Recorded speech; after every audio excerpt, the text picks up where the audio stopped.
중국이 이틀 사이에 위안화를 3.48% 절하했습니다. 중국인민은행이 전날 위안화 절하 직후 수출 부진으로 인한 일회성 조치라고 언급했으나 이는 하루 만에 빈말이 됐는데요. 이로 인해 코스피지가 지수가 장중 1950선이 무너졌고요. 코스닥은 장중 700선을 하회했습니다. 국내 증시 흐름부터 전반까지 SK증권 여의도 PIB센터 이재광 이사님 전화 연결해서 자세한 이야기 나눠보도록 하겠습니다. 안녕하세요. 네, 안녕하십니까. 네, 오늘 많은 투자자분들이 힘든 하루를 보내셨을 것 같은데요. 국내 증시 흐름부터 짚어볼까요? 네, 참 절기상으로 오늘이 말복이랍니다. 더위의 막바지란 얘기죠. 지난주 주말 토요일은 입추였고요. 근데 주식시장은 여전히 더위가 맹위를 떨치면서 투자자들을 어렵게 하고 있습니다. 오늘은 특히 더 그랬죠. 오늘 코스피 지수는 장중한 때 1948포인트까지 1950포인트가 붕괴되는 급락을 보이다가 낙폭은 만회했습니다만 11포인트 하락한 1975포인트로 어제에 이어서 연속 이틀, 어제는 장중에 2000포인트가 붕괴됐고요. 오늘은 종가상으로도 2000포인트가 붕괴되는 그런 모습이 펼쳐졌습니다. 자, 코스닥 지수 15포인트가 하락한 717포인트로 마감해 줌으로써 코스피 시장과 코스닥 시장, 양대 시장 모두 큰 폭의 하락을 실현한 그런 모습을 보였습니다. 특히 원달러 환율이 무려 11원 70전이나 상승을 하면서 원화가 극도의 약세 국면을 보였죠. 그래서 원달러 환율이 무려 1990원대를 넘어서는 그런 모습을 보였습니다. 1990원대를 넘어선 것은 국내 원달러 환율이 2011년 12월 이후 최대의 상승이 아닌가 이렇게 생각이 됩니다. 특히 국내 기관 투자가들의 막판 매수로 낙폭은 축소되는 그런 모습을 보이면서 그나마 위안이 됐던 것은 연기금이 1210억 원의 순매수를 보였다는 점이 그나마 위안으로 자리 잡고 있습니다. 하지만 코스닥 시장은 기관이 매도를 주도하면서 기관이 1000억 원 이상 순매도를 보였죠. 특히 보험사와 그동안 지속적인 매수율을 보였던 운용사들이 차익 실현에 나서면서 대거 매도 물량을 내놓았죠. 그래서 코스피 시장과 코스닥 시장이 모두 두 자릿수의 큰 폭의 하락을 실현한 그런 모습을 보였습니다. 네, 그런데 최근 들어 외국인과 기관이 모두 국내 증시에서 매도로 일관하고 있는데요. 이렇게 셀코리아를 외치는 원인은 어디에서 찾아볼 수 있습니까?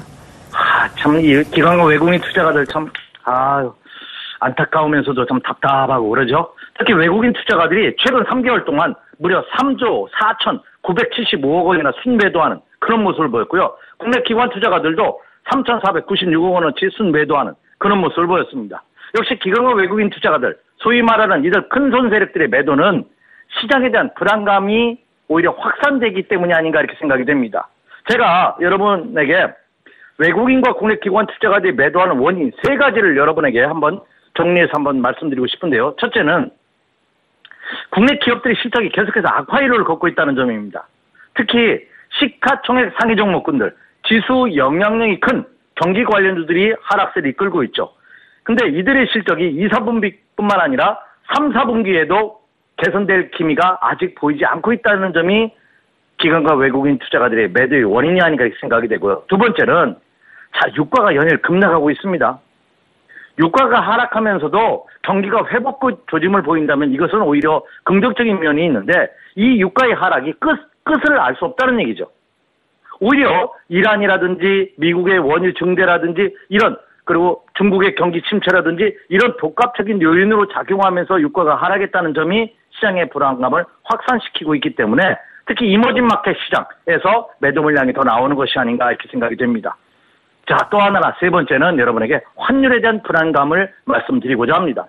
물론 최근 외국인 투자가들이라든지 국내 기관 투자가들의 매도뿐만 아니라 지수가 급락하는 이유가 중국 때문에 그렇죠. 위안화가 연속 이틀 위안화 환율을 그렇죠 하락시키는, 그러니까 위안화 가치를 하락하는 그 인민은행의 발표가 있었죠. 그로 인한 전 세계 금융시장 불안감, 특히 주식시장의 불안감이 확산되고 있는 그런 모습입니다. 국내 환율 시장도 모두에 앞서서 말씀드린 바와 같이 무려 오늘 11원 이상 급등하는, 그래서 1190원대를 회복하는 그런 모습을 보였다 이렇게 생각이 됩니다. 그래서 기관과 외국인, 특히 외국인 투자가들이 매도가 있는 이 3가지로 우리가 한번 점검해 볼 수 있지 않을까 이렇게 생각이 됩니다.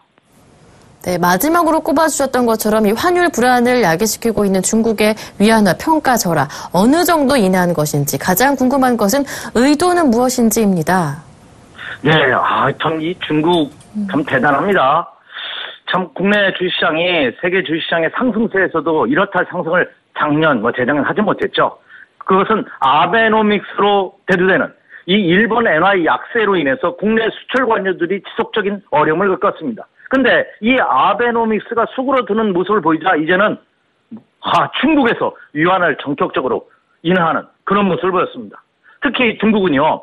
자, 이달 초까지 지난달까지 통화정책과 재정정책을 쓰면서 폭락하고 있는 중국 경기, 중국 주식시장을 뒷받침하고자 했죠. 근데도 연일 이것이 먹혀들이가지 않자 마지막 카드로 이 환율 카드를 동원한 것이 아닌가 이렇게 생각이 됩니다. 아마 전 세계에서도 이렇게 전무후무한 일이 아닌가 이렇게 생각이 되거든요. 아마 중국만이 가능한 일이 아닐까 생각이 드는데, 자, 오늘뿐만 아니라 어제 11일 날이었습니다. 어제 화요일 날 1.86% 위안화를 절하를 했죠. 그래서 달러 위안화 환율이 6.2298 위안이 됐습니다. 이것도 위안화가 관리 환율제로 변동 관리 환율제로 접어든 일이 처음 있는 일이었거든요. 최대 낙폭이었습니다. 근데 어제의 그 후유증도 가시기도 채 않았는데 오늘 다시 한번 인민은행에서 1.62%를 절하했습니다. 그래서 달러 위안화 환율이 6.3306 위안으로 이틀 연속 무려 3%가 넘는 3.5% 가까이 되는 위안화 절하를 발표함으로써 전 세계 금융시장이 동반 하락하는 그런 모습을 보였습니다. 그런데 중요한 것은 과연 이 중국 정부 당국이 왜 위안화를 이렇게 전폭적으로 이틀 연속 이 초유의 사태로 인해서 위안화 절하 사태를 보이는지 이것이 관건이 아닌가 이렇게 생각이 됩니다. 그 이유는 제가 두 가지로 한번 정리해드리도록 하겠습니다. 첫째는 중국이 모두 언급해드렸죠. 통화정책과 재정정책을 쓰면서도 경기 부양, 주가 부양을 나섰었지만 이것이 먹히지 않고 있습니다. 그러다 보니까 마지막 히든카드로 이 환율 카드를 내들었는데요. 따라서 수출 감소 중 경기 침체 해소 방안을 마련하기 위한 경기 침체를 해소하기 위한 그런 방안이 아닌가 이렇게 생각이 됩니다. 두 번째는 그 IMF 특별 인출권 SDI라고 하죠. 이 편입을 위한 목적이 아닌가 이렇게 생각이 됩니다. 자, 이게 무슨 말인가 잘 모르시는 분은 이해할 수 있습니다. IMF에서 이 특별 인출권 편입을 올 11월 달에 예고를 했었거든요. 근데 이것을 연기했어요. 내년으로. 근데 이 IMF에서 이 특별 인출권을 편입하기 위한 조건이 있는데 이것은 세계 경기에 부합을 해야 된다는 거죠. 근데 그동안은 달러 유출, 그러니까 중국 정부 당국이 달러가 국외로 빠져나가는 것을 방지하기 위해서 위안화를 적절하게 유지를 했습니다. 위안화 약세를, 소위 말하면. 그러니까 환율 약세를. 근데 그것이 경기가 침체를 보이자 오히려 위안화 약세되는, 다시 말하면 환율을 올려버리면서 경기 부양하고자 하는 그런 역할을 함으로 줌으로써 그냥 세계 시장이 요구하는 위안화 그 적정 환율대에 진입하는 그런 모습이 아닌가 이렇게 생각이 됩니다. 그래서 다시 한번 정리해드리면 중국 당국이 위안화를 전격적으로 이틀 연속 절하한 이유는 첫째는 수출 감소 등 경기 침체를 해소하기 위한 방안이었고 두 번째는 IMF 특별 인출권에 편입하기 위한 그런 목적이 아닌가 이렇게 생각이 됩니다. 네, 그렇다면 마지막으로 국내 등기 전망은 어떤지 전략은 어떻게 세워야 하는지 좀 간략하게 들어볼 수 있을까요? 네, 참 어려움이 있습니다. 근데 제가 서두에 시작하면서 오늘이 말복이라는 말씀 드렸죠. 지금 찌는 듯한 더위입니다. 일부 열대야가 좀 수그러들이긴 했습니다만 여전히 덥죠. 하지만 이 더위가 지속될 것이라고 믿는 분은 안 계실 겁니다. 우리 속담에 보면 새우에 옷 젖는 줄 모른다 하는 우리 속담이 있죠. 그러니까 가랑비가 계속 폭우가 오면 오히려 옷이 덜 젖죠. 피하든지 아니면 우산을 쓰든지 대책을 세우니까. 근데 가랑비가 올 때는 맞아도 되겠지 하고 가다가 그 작은 이슬비에 옷이 젖는다고 합니다. 그것처럼 국내 주식시장도 아무리 시장을 긍정적으로 보는 분이나 할지라도 여기서 주가가 상승하리라고 믿는 분은 적을 겁니다. 그럼 어차피 지금 조정면인데 물론 어제 오늘의 급락, 특히 오늘장의 급락이 주식을 갖고 계시는 많은 투자자분들에게 고통을 줄 것입니다만 어차피 가지 못하는 빠져야 될 장이라면 저는 단기적으로 고통스럽다 하더라도 이 급락은 오히려 기회가 되지 않을까 이렇게 생각이 됩니다. 다만 주가라는 것이 하락했다고 무조건 매수하는 것이 아니고 하락한 다음에 일정 부분에 횡보하는 구간, 거친 다음에 상승장이 온다고 본다면 이 급락으로 인해서 이제는 조금 더 참고 기다리는 인내의 시간이 필요하지 않나 이렇게 생각이 됩니다. 그래서 현재 국내 시장의 전망은 확실한 상승 모멘텀이 현재 부재한 상태이기 때문에 다소 기간의 조정 가능성이 높다. 그래서 코스피 시장을 기준으로 본다면 오늘 종가상으로 1970포인트대로 마감했지만 1900포인트 초반대까지 추가적으로 밀릴 가능성이 대비하자.